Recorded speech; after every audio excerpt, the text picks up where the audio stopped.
विश्वामित्र जी के सर पे रखा, तुरंत पृथ्वी डगमगाने लगी। तुरंत शेष जी महाराज पृथ्वी के भार को अपने सर पे रखे। बोले अब वशिष्ठ जी ने कहा कि हे प्रभु, अगर आपकी आज्ञा हो तो एक बार पृथ्वी के भार को मैं भी अपने सर पे रख सकता हूँ। बोले बिल्कुल।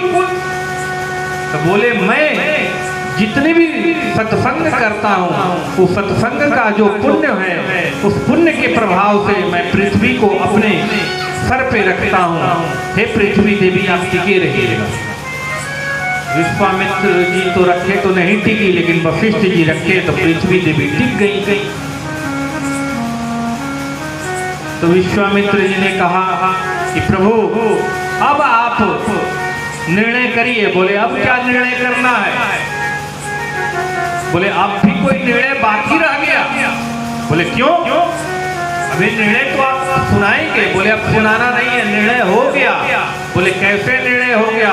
बोले ऐसे निर्णय हो गया कि आप तपस्या के बल से पृथ्वी को रोकना चाहे, पृथ्वी नहीं थी, और वशिष्ठ जी ने अपने सत्संग के बल से, भागवत सुनने का प्रभाव से, रामायण सुनने के प्रभाव से, सत्संग के बल पे अपने सर पे पृथ्वी को रखा और पृथ्वी टिकी रह गई।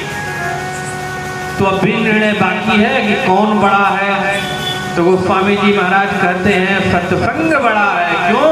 कि सत्संग भगवान की कृपा से प्राप्त है। जय है, जय है, जय है।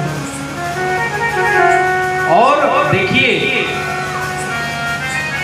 इसी सत्संग को करने के लिए, इसी सत्संग को करने के लिए महाराज शंकर,